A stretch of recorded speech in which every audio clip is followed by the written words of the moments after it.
C'était du 6 au 12 mai, la semaine de la santé mentale et bon, de tous les instants, bien entendu aussi. C'est un sujet qui revient dans l'actualité pour multiples raisons.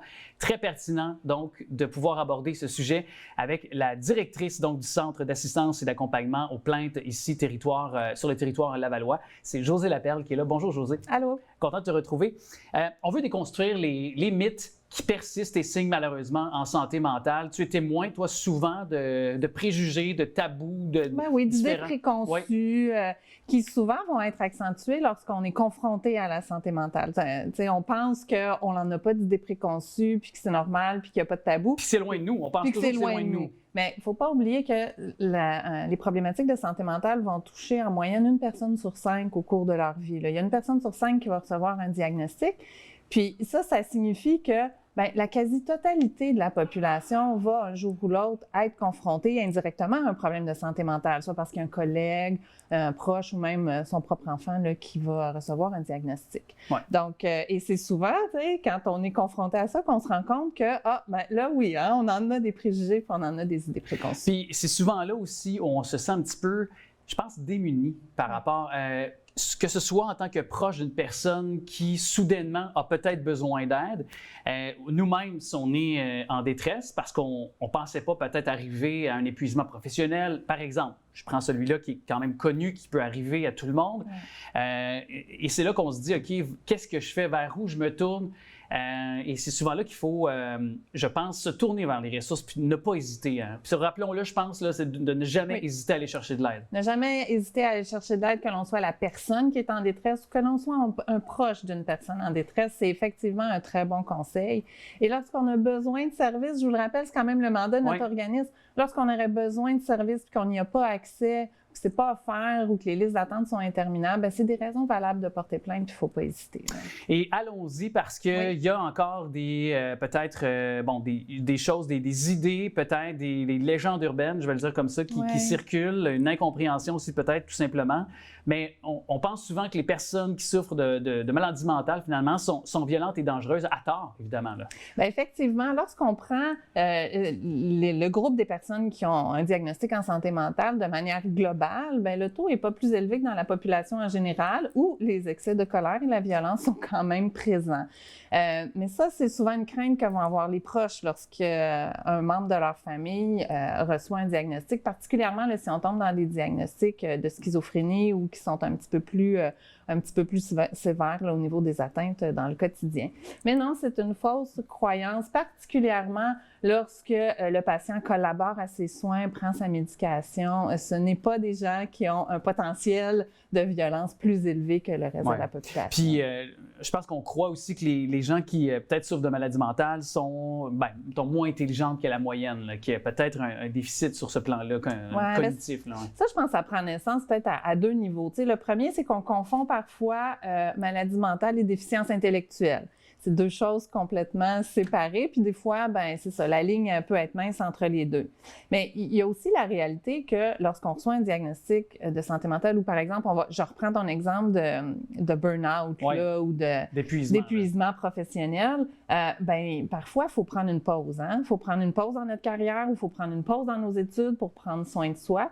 Puis ça peut occasionner un retard là, dans notre progression professionnelle ou scolaire qui peut être interprété après par des futurs employeurs ou par même nos proches comme « OK, non, il y a un problème au niveau de l'intelligence », alors que c'est pas du tout le cas. La maladie mentale ne fait aucune distinction, ni de classe, ni d'études. Ni de compte en banque, de portefeuille ou de... Non, ni de compte en banque, effectivement. C'est ça. Puis parfois, moi, j'entends encore ça, puis là, grand-papa, je t'aime, là. Mais des fois, j'entends encore ça.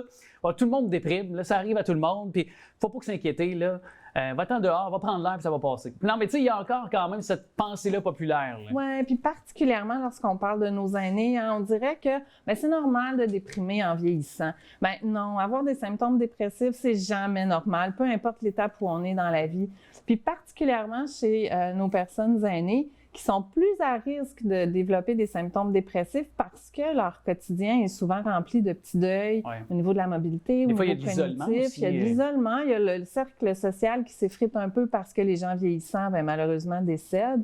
Donc, il ne faut pas prendre ça à la légère si on voit un de nos proches qui a des difficultés au niveau du sommeil, qui n'a plus d'intérêt, qui ne fait plus les activités qu'il faisait avant. Au niveau de l'alimentation aussi, il y a des changements importants.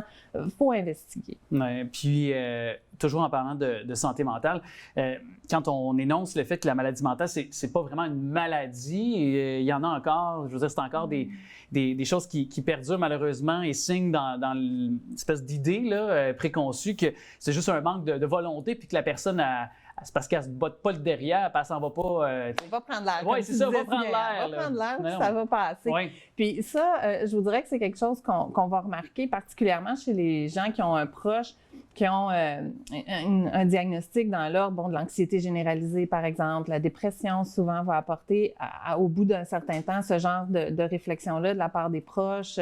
Les troubles obsessifs compulsifs, les troubles alimentaires. Souvent, on se dit, ben là... c'est ça, donne-toi un petit coup de pied, là, puis, souris, parce que c'est des choses que j'ai déjà entendues. Secoue-toi, puis active. Mais moi, je vais vous amener le parallèle. Si on prend, par exemple, quelqu'un qui a un cancer, puis qui est en traitement de chimiothérapie, bien, il y en a qui réagissent bien au traitement de chimiothérapie, il y en a qui réagissent pas bien, il y en a que ça prend, on essaye différentes recettes avant de tomber sur la bonne formule. Mais il ne nous viendra jamais à l'idée d'aller voir notre proche puis de dire « Hey, secoue-toi, là, réagis à chimio, là, qu'est-ce que t'attends, là, guéris. » On n'aura pas ce discours-là. Non. Donc, c'est un peu la même chose lorsqu'on parle de santé mentale. Il y a différentes approches, il y a différentes familles de médicaments, il y a différentes thérapies. Puis parfois, une personne va hyper bien réagir rapidement, puis son rétablissement va être rapide, puis d'autres fois, non. C'est pas un traitement qui peut s'appliquer à chacun des profils ou à chacune des personnes, même si elle vit la même situation ou la même maladie, là, en quelque sorte. Donc, exact. Il ne faut pas oublier, c'est ça, juste pour continuer, il ne faut pas oublier que la personne qui souffre d'une problématique en santé mentale souffre réellement au même titre que si elle s'était cassé un membre. Donc, son souhait à elle aussi, c'est d'aller mieux. Donc, de mélanger ça de la paresse ou un manque de volonté, il faut aller plus loin que ça. Oui, puis c'est parce que aussi, c'est pas, des fois, c'est pas écrit dans le front. C'est pas comme un bras qui est cassé, c'est pas visible, toujours, c'est pas tangible peut-être pour quelqu'un non plus qui veut pas que ça paraisse aussi. La personne elle-même veut peut-être le cacher à ses collègues de travail, à son entourage, à sa famille pour pas les inquiéter ou autre. Donc, c'est toujours important de se le rappeler.